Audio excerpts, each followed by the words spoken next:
Sud Radio, les vraies voix qui font bouger la France. 19h-20h, les vraies voix de l'emploi. Jérôme Laverny. Le travail, c'est la santé. Travailleuses, travailleurs. Parce que nous vivons plus longtemps, il nous faudra travailler plus longtemps et partir à la retraite plus tard. Il y a des gens qui travaillent ici. Le pouvoir d'achat, c'est d'abord le travail. C'est la rémunération, c'est le salaire qui tombe chaque mois. Nous allons faire du bon travail ensemble. Qui vous permet de payer votre loyer, vos dettes, votre alimentation. Et voilà le travail. J'arrêterai qu'il y en a qui arrivent en avance le matin. C'est inadmissible. Mais qu'est-ce qu'il y a au-dessus du droit du travail? Je vous rappelle notre devise, travailler moins pour gagner plus.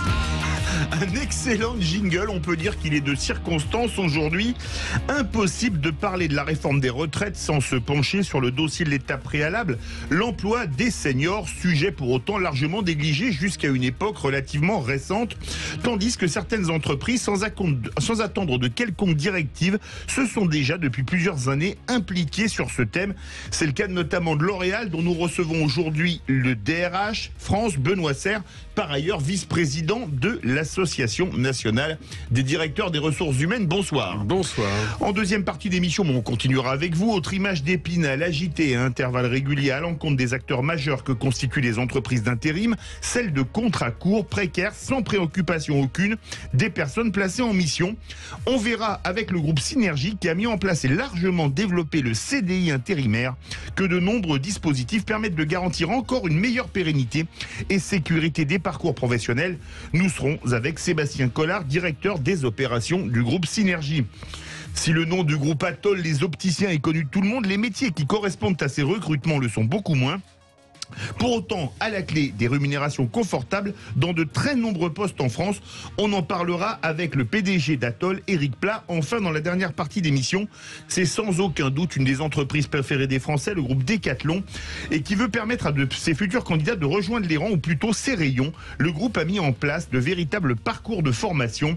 On découvrira certains d'entre eux avec Hélène Lacroix, organisatrice RH et formation du Centre de formation des apprentis Decathlon. Les vraies voix Sud Radio. On attend d'une minute à l'autre Jérôme Laverny qui est pris dans les bouchons. On va commencer avec Benoît Serre, DRH France du groupe L'Oréal et vice-président de l'Association nationale des DRH. Bonsoir. Bonsoir. Bienvenue sur Sud Radio. Ah, ça arrive d'un coup, mais on commence quand même. Alors, il aura donc fallu que la réforme des retraites pointe le bout de son nez. On en a parlé il y a quelques minutes sur Sud Radio. Vous l'avez entendu si vous étiez avec nous. Et qu'une prise de conscience soit opérée, qu'aucune réforme des retraites n'est envisageable sérieusement si l'étape préalable de l'emploi des seniors n'était pas enfin sérieusement abordé. Benoît Serre, on va parler, vous avez deux casquettes, DRH France de L'Oréal et vice-président de l'Association nationale des directeurs des ressources humaines. Comment s'est impliqué le groupe L'Oréal pour l'emploi des seniors ? Bon, L'Oréal déjà a toujours eu une politique sociale assez responsable, mais l'année dernière on a lancé un mouvement qui s'appelle Génération 50, parce qu'on est très impliqué dans un club qui s'appelle le club Landois, qui vise à défendre effectivement des vraies politiques très volontaristes en termes d'emploi des seniors. Et on a embarqué avec nous d'autres entreprises pour justement convenir d'une forme de charte, parce que c'est de la responsabilité des entreprises, de L'Oréal comme d'autres, de garantir qu'on mette fin à un système incroyable qui fait que la France est l'un des plus mauvais élèves de l'Europe en termes d'emploi des seniors. Parce que vous savez qu'entre 60 et 64 ans, vous avez à peu près 35 à 40% des gens en emploi, les autres ne le sont pas. Et donc ça veut dire que vous avez... Ce qui va poser d'ailleurs problème pour les années de cotisation, oui, soit dit en passant. D'une part, mais surtout, ça veut dire presque 60% des gens qui partent à la retraite ne sont pas en emploi au moment où ils partent. Et donc ça, c'est un vrai sujet. Et l'autre point, alors là, c'est plutôt mon autre casquette de la NDRH, puisque c'est la NDRH qui a lancé en 2018, Jérôme s'en souvient peut-être, le fait qu'une réforme des retraites, c'était l'époque de la réforme d'avant, était inconcevable en France, compte tenu de nos scores en termes d'emploi des seniors, sans traiter en parallèle l'emploi des seniors. Sinon, c'était un marché de dupes. Donc nous, on est assez content de voir que ce gouvernement a repris le sujet, a voulu le mettre en place, mais on attendait sans doute des dispositions plus ambitieuses que celles qu'on a entendues jusqu'à maintenant, mais c'est l'intérêt du débat. Il est arrivé juste au moment où on commençait le débat. Pas trop essoufflé, Jérôme Laverny? Mais non, parce que comme quoi certains seniors ont encore un petit peu de souffle et un petit peu de jambes. Vous êtes senior, vous? Bah oui, et d'ailleurs, puisqu'on parle de... Petit senior, hein. Oui, et à tout senior, tout honneur. Tout senior, tout honneur, alors. Tout honneur, bien sûr. Il est là, Tout d'abord, il convient de rappeler une chose. D'abord, il faut définir ce que c'est un senior, indépendamment de l'âge en particulier. Et un senior, c'est déjà quelqu'un pour lequel, eh bien, force est de constater que l'intérêt des pouvoirs publics et politiques était relativement limité jusqu'à une période assez récente.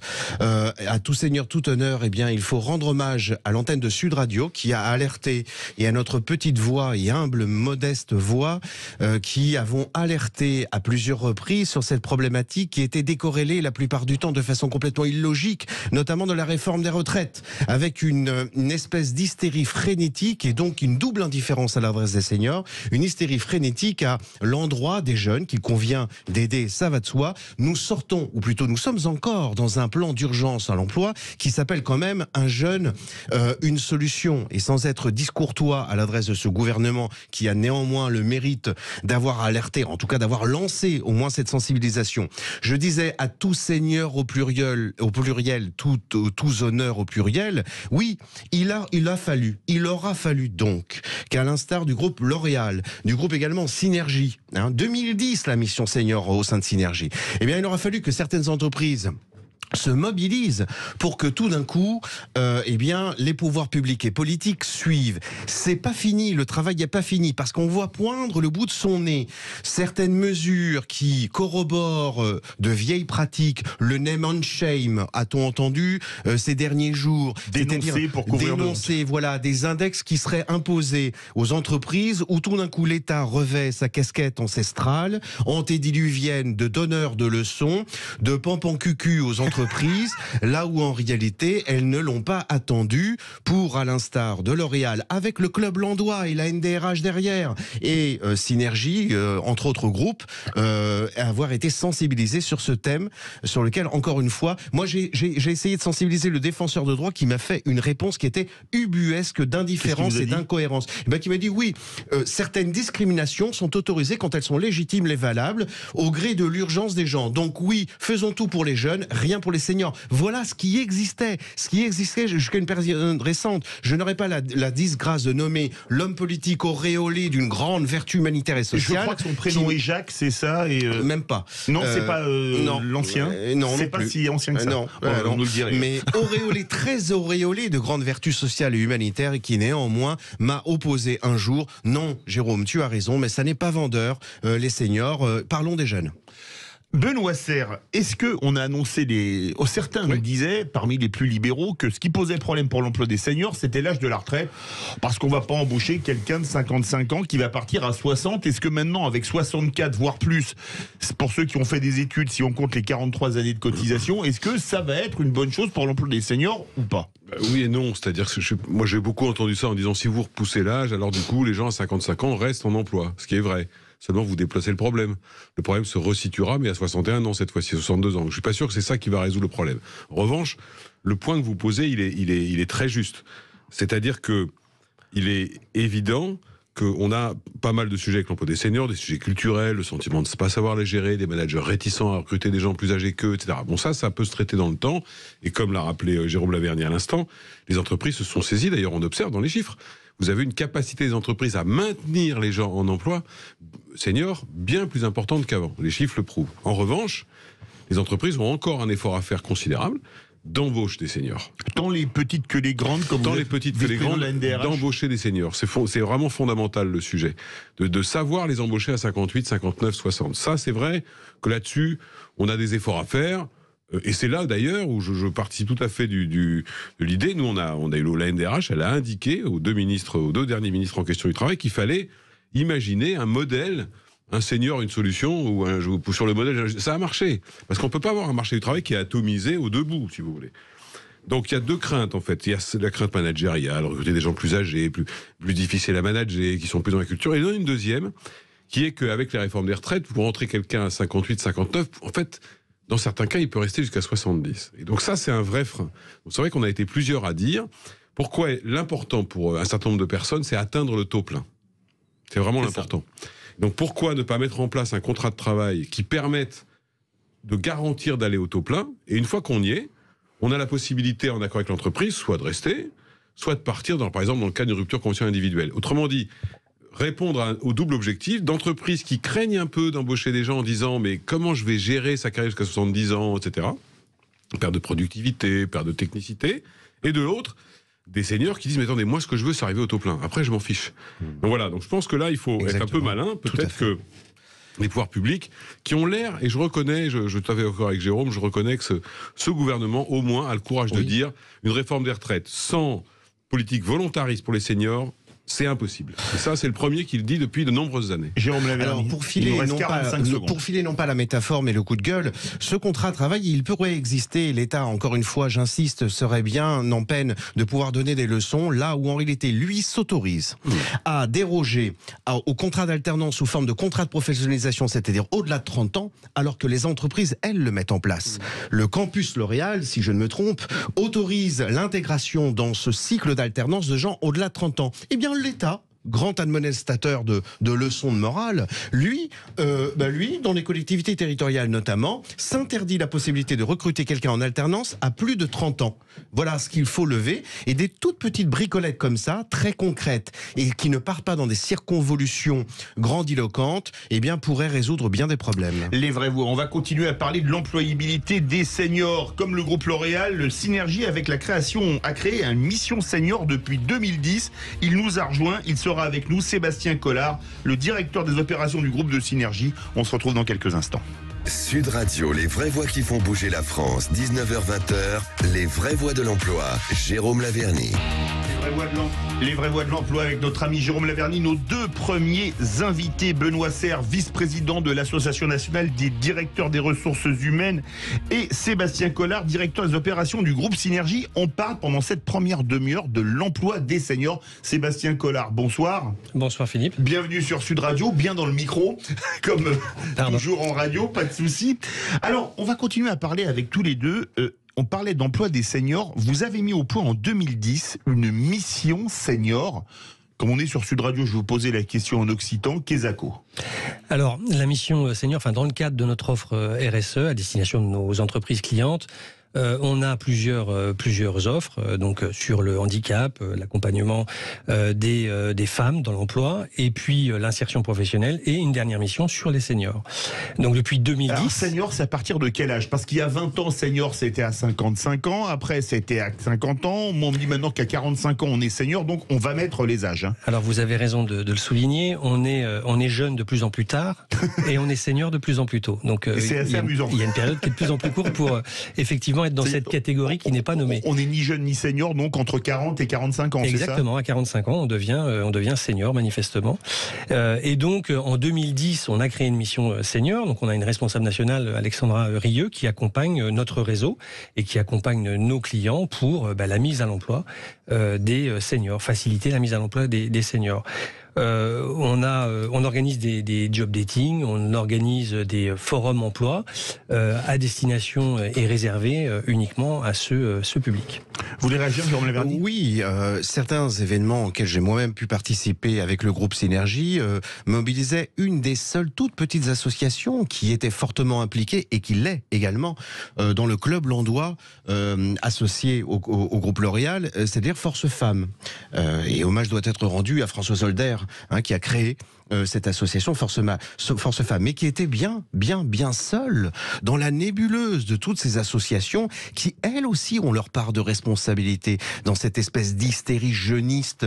C'est pas simplement qu'un gouvernement qui a fait un jeune une solution, c'est de très nombreuses, et c'est pas très politiquement correct ce que je vais dire, mais puisqu'il est question de parler vrai et des vraies voix, eh bien allons-y, jetons-nous dans le bain.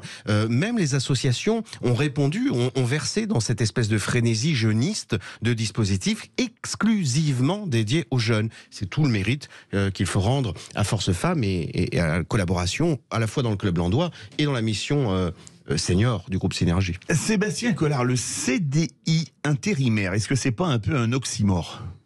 Non, du tout. Alors ça fonctionne comment, le CDI intérimaire? Parce que l'intérim, c'est une demi-journée de travail, 2 jours de travail, 3 jours de travail.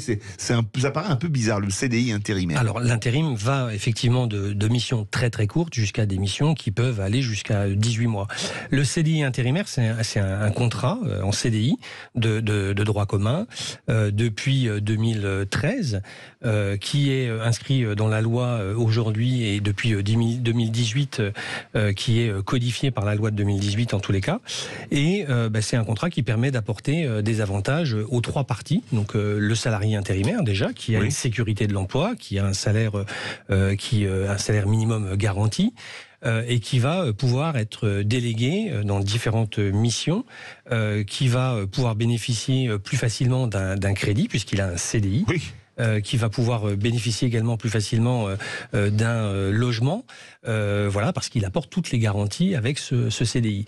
Il y a un avantage aussi pour nos entreprises clientes qui vont pouvoir forcément bénéficier des meilleurs intérimaires. On signe des CDI intérimaires aujourd'hui avec tous les intérimaires qui sont sur des métiers en tension et qui répondent aux exigences du marché et de nos clients.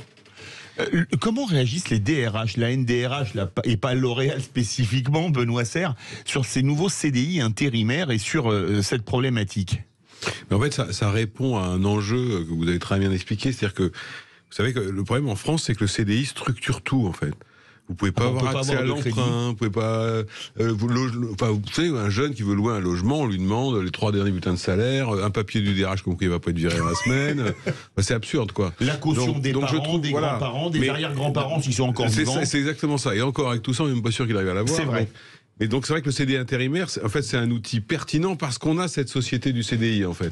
Et si on fait une comparaison avec quelque chose dont on a beaucoup parlé, même ici, je crois que j'étais venu en parler, la fameuse grande démission aux États-Unis, on n'a pas connu ça en France. On appelle ça le quiet quitting, enfin peu importe, mais parce que aussi le CDI structure. Donc en fait, vous paumez votre CDI en France, c'est très compliqué. Donc maintenant, je pense que l'important, c'est l'approche CDI. Ça peut être utile à un certain nombre de personnes, à un certain nombre de profils. Vous savez ça bien mieux que moi.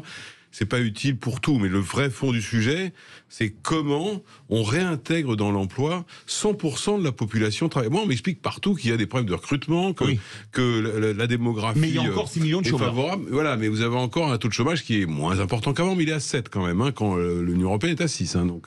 Donc du coup, j'avoue que j'ai un peu de mal à comprendre cette espèce d'incohérence, et je ne crois pas à l'argument que j'entends souvent, qui est de dire ils n'ont pas les compétences technologiques ou digitales. Ça, c'est pas vrai, parce que les gens qui ont... On va pas prendre les génieurs 45 ans, mais ceux qui ont 55 ou 60, ça fait 15 ans qu'ils travaillent avec ces trucs-là. Donc il y a cette compétence-là. Donc je pense qu'il y a pas mal de choses à craquer et que les entreprises doivent s'engager, et elles le font, certaines plus que d'autres, c'est évident. Si l'État ne s'y engage pas derrière, si vous additionnez les deux, vous avez des solutions. Regardez un jeune, une solution, tout le monde s'est engagé, résultat des courses, presque 1 million d'alternants d'apprentissage. Donc je suis absolument convaincu, donc j'attends avec intérêt, post-annonce de Madame Borne tout à l'heure, à part l'index, je pense qu'il ne doit pas être punitif, je pense que c'est intéressant d'avoir un index pour suivre un certain nombre de politiques volontaristes des entreprises. De là, en faire un index machine à baffe, je ne pense pas que ce soit utile, parce que moi je crois plus à la conviction qu'à la contrainte. Mais bon, ce qui ne se mesure pas n'avance pas. Donc ça a une vertu l'index, mais pas tellement comme ils veulent le faire peut-être, on verra. Et puis, qu'est-ce qu'il y a vraiment dans ce plan senior? Parce qu'il est annoncé, maintenant on va voir ce qu'il y a dedans. Parce que moi je ne sais pas, peut-être que Jérôme le sait, mais moi je ne sais pas.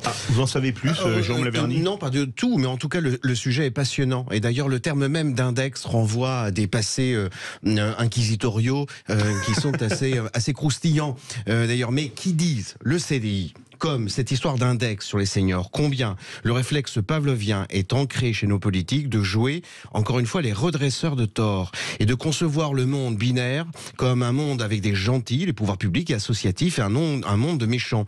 Non, il faut qu'il y ait des entreprises comme L'Oréal. C'est très facile de donner des leçons de morale, voire même d'applaudir des deux mains certains étudiants qui rejettent comme ça, de façon très condescendante, l'existence de grands groupes. Mais il faut bien des grands groupes pour financer tout un tas de choses. Il faut bien des grands groupes pour s'investir sur une politique RSE. Je n'ai pas d'action L'Oréal, je précise. Mais pour autant, c'est intéressant parce que s'agissant du CDI, est-ce que tout le monde veut un CDI? Mais là encore une fois, le gouvernement, il y a peu de temps, prévoyait des sanctions sur les contrats courts, etc., etc. Oui, on n'a rien vu.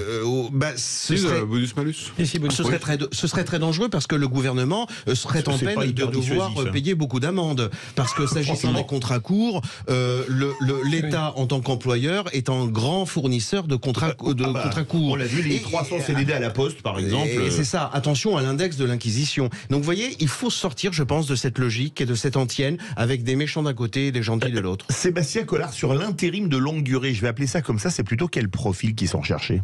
On retrouve tous les profils, il n'y a pas un cadre, profil... non-cadre Cadre, non-cadre, enfin on délègue sur des missions de très longue durée, sur des postes d'ingénieur, avec un contrat de 18 mois en direct, et puis on peut déléguer effectivement des personnes sur des missions de moyenne durée, mais qui vont pouvoir se prolonger dans les entreprises sur des postes en manutention tout à fait classiques. Les vraies voix, 19... Vous vouliez dire un dernier mot? Non, je voulais juste rebondir sur l'histoire de l'index. Encore une fois, moi je pense que l'index il est pertinent dès lors qu'il sert à mesurer qu'on fait vraiment quelque chose. Et là, vous savez, quand on en avait parlé, je ne sais pas si vous vous souvenez, l'idée, c'était il y a des index pour toutes les discriminations de la Terre, et c'est très bien. Celui-là, tellement on l'a oublié depuis tout le temps. Or, c'est pas moi qui le dis, c'est le MEDEF. Enquête de septembre 2022, la principale discrimination à l'embauche, c'est l'âge. L'âge. Voilà. Absolument. Vous avez créé le Club Landois, si je ne me trompe pas, en 2018-2019. À cette époque-là, le mot senior n'existe pas.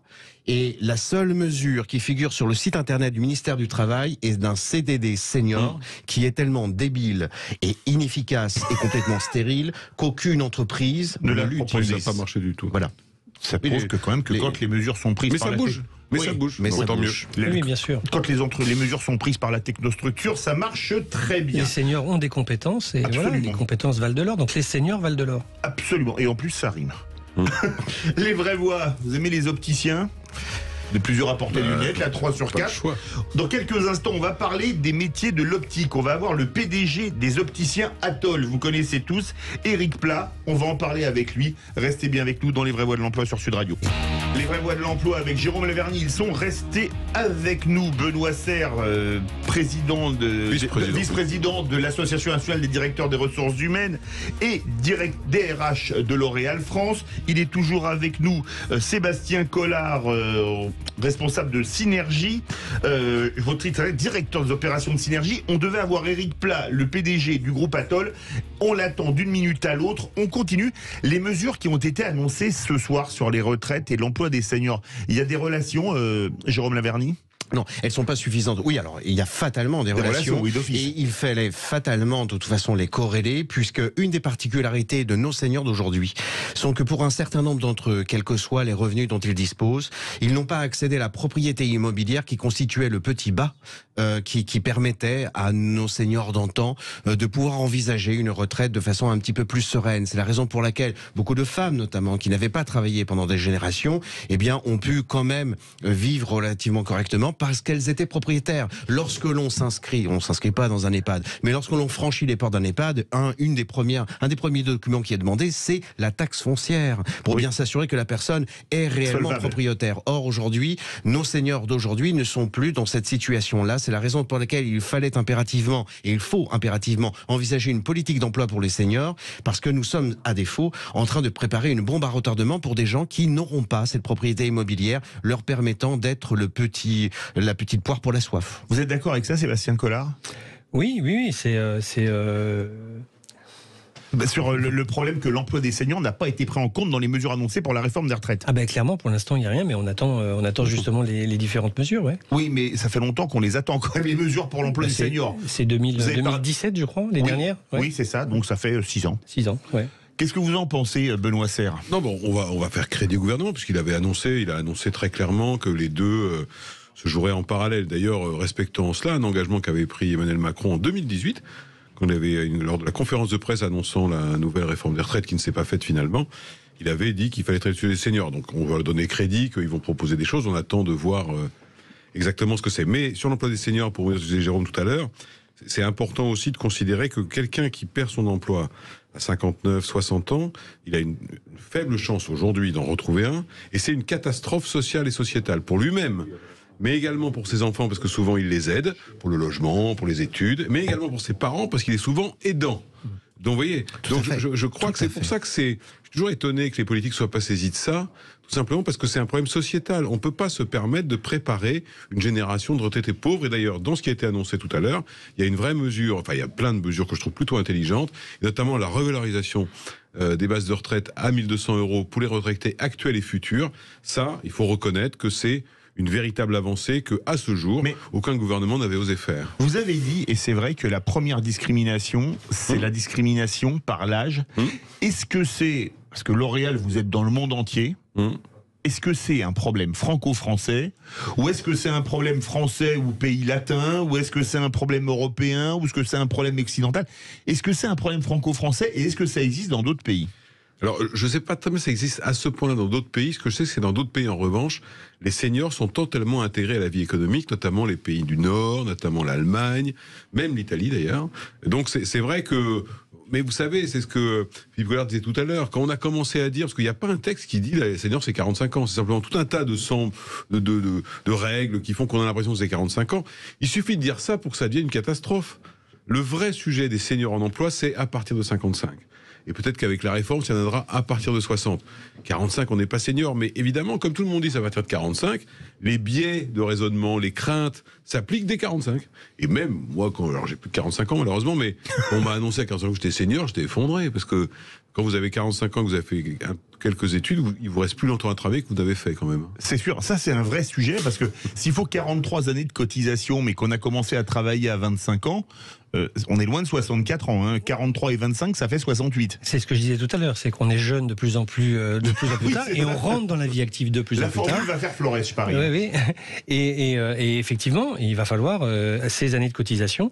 Maintenant, il y a plein de pays européens qui y arrivent, donc je ne vois pas pourquoi on ne pourrait pas y arriver, c'est évident. On parle de la Norvège, on parle de... Enfin, il y a plein de pays qui sont sur 67 ans, et les taux d'emploi des seniors jusqu'à la retraite est bien meilleur qu'en France. Donc on doit pouvoir y arriver. C'est avant tout un problème franco-français. Donc. Oui, alors parlons mesures et parlons concrètement, et pour décrypter mon charabia de tout à l'heure sur les histoires de contrats de professionnalisation, de quoi il retourne en fait?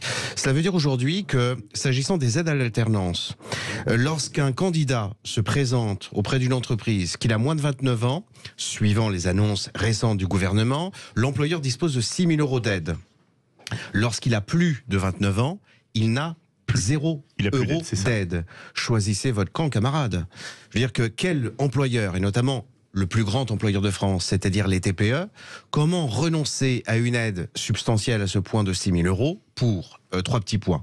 Ensuite, ça c'est du sonnant et trébuchant. Donc il faut faire ce rééquilibrage. Il faut que l'État fasse du ménage au sein de lui-même et des dispositifs qu'il a mis en place. Il n'y a pas une ville, il n'y a pas un territoire sans une mission locale. Une mission locale, c'est pour l'emploi des jeunes. Il y a le service civique, c'est pour les jeunes. Le contrat d'engagement jeune dit bien que c'est pour exclusivement les jeunes. L'EPID, c'est pour les jeunes. Tous ces dispositifs abondent et surabondent à l'adresse exclusivement des jeunes. Il faudrait, si ce n'est par un effet miroir, mais en tout cas opérer un petit équilibrage. Fut un temps, il a été question d'étendre le service civique notamment aux personnes retraitées et à l'emploi des seniors. Ce serait très intelligent de pouvoir cumuler un service civique à l'adresse des seniors, qu'ils soient en activité ou retraités, leur permettant d'opérer un complément de revenus et permettant d'avoir cet investissement, de pouvoir participer à la société, parce que c'est très frustrant, on est dans une société de l'apparence, et voilà, c'est très important pour un senior de pouvoir s'y investir. On a des emplois qui, par exemple, sont spécifiquement dénommés par certains employeurs recommandés pour les retraités. Bah oui, parce que ce sont des petits emplois avec des coupures, des chauffeurs d'enfants handicapés par exemple. Eh bien, on pourrait très bien imaginer d'élargir le champ du service civique à celui notamment des entreprises. On pourrait très bien avoir des entreprises dans lesquelles des seniors puissent avoir un rôle social, un rôle RSE, pour dire les choses concrètement, à raison d'un complément de revenus. Vous êtes d'accord avec ça? Est-ce qu'il n'y a pas encore un plafond de verre chez les DRH pour embaucher des seniors? Alors qu'on dit que finalement les seniors, ils ont de l'expérience, mais souvent, je vais être très méchant, hein, quand on voit le niveau scolaire aujourd'hui par rapport à ce qu'il était à l'époque, les seniors, ils ont quand même des arguments. Non, c'est un argument de senior, ça. Je pense que là où vous avez raison, c'est qu'on a... Je défends ma crèmerie. Les DRH doivent prendre leur part de responsabilité. On a plus de mal à embaucher des seniors, ça va un peu mieux. Mais il y a cette espèce de crainte de ne pas savoir les gérer dans le temps, etc. Oui, c'est assez vrai. Par contre, je pense que les DRH et les entreprises en général, et pas que L'Oréal, l'un d'autres, ont vraiment appris à les garder. Donc je pense que ça, c'est assez vertueux parce que finalement, quand vous apprenez à les garder, vous les intégrez plus aisément. Je pense que le système est assez positif. Il faut maintenant on va voir que l'État prenne le relais pour soutenir effectivement les initiatives comme celles que vous prenez à Synergie ou celles qu'on a prises nous, vous savez, le mouvement Génération 50, c'est 50 entreprises et pas les plus petites. Vous avez BNP Paribas, vous avez des entreprises de la tech, OnePoint, vous avez des choses comme ça.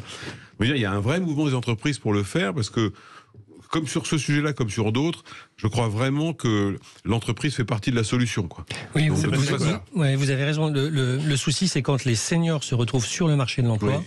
Là, il faut des mesures pour les accompagner. C'est pas forcément une population qui sait se vendre sur les entreprises. Donc, il faut les accompagner sur les entretiens. Et c'est en ça qu'on est en capacité, nous, aujourd'hui, de les accompagner sur des cafés coaching où on les forme à l'entretien pour réussir leur nouvelle vie professionnelle. Oui, mais il faut que les services de l'État prennent le relais, le Pôle emploi, etc. Vous savez, quand le senior perd son emploi, sa capacité à retrouver s'amenuise avec la durée de chômage. C'est ça, tout à fait. Donc il faut agir. C'est très important, ça. Le ministre Dussopt veut le faire. Semble-t-il, il a nommé d'ailleurs quelqu'un à son cabinet très récemment sur le sujet, je crois. Là, ça c'est urgent, parce qu'évidemment, vous réduisez, là pour le coup, comme vous disiez tout à l'heure, l'expérience est une compétence, et quand vous arrivez à les remettre en emploi tout de suite, alors vous réglez une bonne partie du problème. Dès qu'on franchit 6 mois, 8 mois, 1 an, alors ça complique les choses. C'est vrai pour toutes les catégories. Oui, mais notamment très vrai pour les seniors. Le mot de la fin, Jérôme. Autre particularité de nos seniors d'aujourd'hui, c'est qu'il n'y a plus de poste de poinçonneur au lilas. Oui. Et par conséquent de postes sur lesquels, indépendamment des compétences que on puisse avoir, on puisse y accéder sans formation quelconque. Pour être préparateur de commande dans un entrepôt L'Oréal, il faut détenir au moins un CACES. Et ce CACES, quoique de formation très courte, il faut qu'il soit accéléré, il faut qu'il soit étendu précisément à la population des seniors, parce que sinon, ils ne peuvent pas accéder à ces postes de reconversion. J'ai vu le cas il y a quelques années d'un senior qui essayait de passer la FIMO, c'est-à-dire pour devenir conducteur de poids lourd et de car. Je peux vous dire que c'était la croix et la bannière avec Pôle emploi et les organismes de formation. Il n'y avait jamais le financement. C'était, mais alors, absolument hallucinant.